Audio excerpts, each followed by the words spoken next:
Merhaba arkadaşlar, Gurmeden Geçme kanalına hoş geldiniz. Bugün sizlere erişteli mercimek çorbası yapımını paylaşacağım. Şöyle tenceremi aldım. İçine yıkayıp süzmüş olduğum, göz kararı, hiç ölçüye gerek yok arkadaşlar, mercimeği ilave ediyorum. Ocağın altını açıyorum arkadaşlar. İçine soğuk su ilave ediyoruz. Bu tamamen göz kararı. Mercimeğin gazının çıkması için ve mercimeğin böyle mercimek piştiğinde siyah bir su çıkartıyor arkadaşlar. O su da yemeğin kötü görünümüne neden oluyor. Çünkü çok koyu kara bir su çıkıyor. Yemeğinizin böyle salçasının kıpkırmızı gözükmesi için, güzel gözükmesi için hem de midemizi rahatsız etmemesi için ön bir haşlama gerekiyor. Bu haşlama kaynadıktan böyle 5 dakika sonra kapatabiliriz. Zaten siyah suyunun üste çıktığını göreceksiniz. Hiç yumuşamasını falan beklememize gerek yok. Bu aşamaya kadar kaynatıyoruz. Mercimeğimiz kaynıyor arkadaşlar. Şöyle bir göstermek istiyorum. Bakın suyunu artık salmaya başladı. 2 dakika bu şekilde daha kaynatacağım. Yaklaşık 3 dakikadır kaynıyor. Bu kadar haşlamamız yeterli olacak. Amacımız zaten sadece bu suyunu çıkartmak. Mercimeğimiz hazır arkadaşlar. Bakın iyice suyunu çıkarttı. Artık süzebiliriz. Mercimeği bir kenara ayırdım arkadaşlar. Aynı tencerede devam ediyorum. Ocağın altını açtım. İçine 2 yemek kaşığı göz kararı 2 yemek kaşığı 3 yemek kaşığı kadar zeytinyağı ilave ettim. Şöyle 1 tatlı kaşığı kadar da tereyağı arkadaşlar.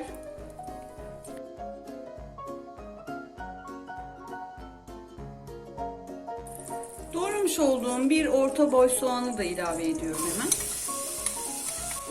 Soğanlar pembeleşinceye kadar kavuruyoruz.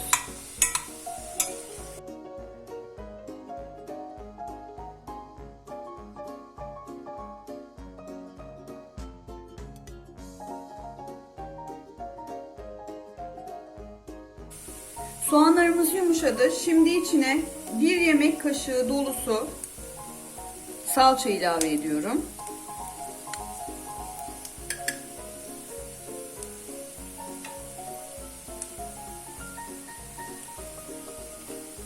Ben domates biber karışık salça kullandım.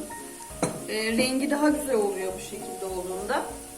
Siz tercihinize göre, evinizde hangisi bulunuyorsa ona göre de yapabilirsiniz. Salçayla da soğanları kavurmaya devam ediyorum.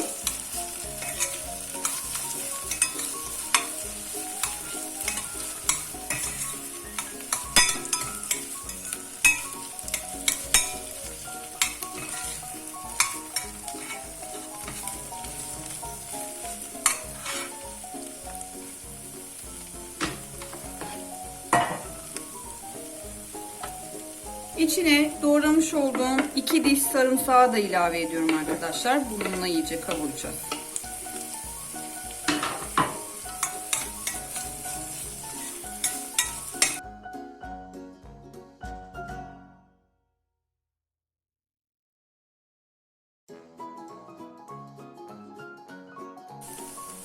Soğanlı salçalı harcımız hazır.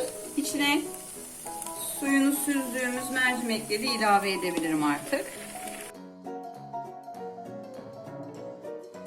Evinizde eğer erişte yoksa suyunun çok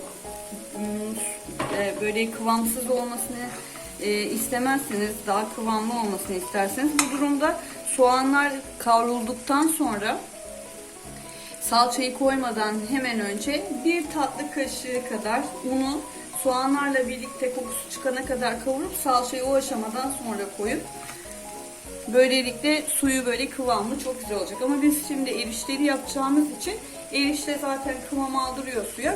Şu an ihtiyacımız yok. Kaynatmış olduğum suyu göz kararı üzerine 2 parmak geçecek şekilde ilave ediyorum. Zaten sonra da su ilavesi yapabiliriz, sıcak su ihtiyaca göre. Bu çorba da biraz aslında tercihe göre değişiyor. Yani ben çok böyle aşırı sulu mercimek taneleri içinde yüzen bir yeşil mercimeği sevmiyorum.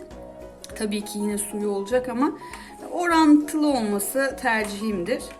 Siz de yine tercihe göre göz kararı ayarlayabilirsiniz.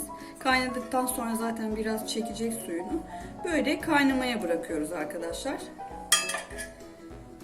İyice göz göz olduktan sonra kapağını kapatıp ocağı da orta ateşe, yani biraz daha kısa alacağım.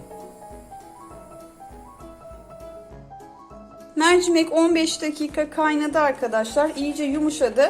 Bu aşamada tuzunu 1 çay kaşığı, yarım çay kaşığı kadar karabiber ilave ettim. Karabiber güzel bir aroma veriyor. Ben şöyle ev yapımı erişte alıyorum. 1 avuç dolusu kadar bundan attım.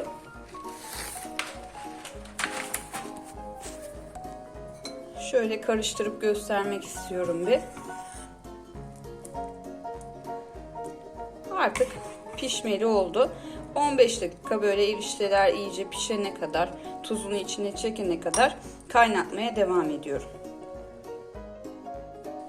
Arkadaşlar, çorbamızı servis tabağına aldım. Gördüğünüz gibi suyu, kıvamı harika.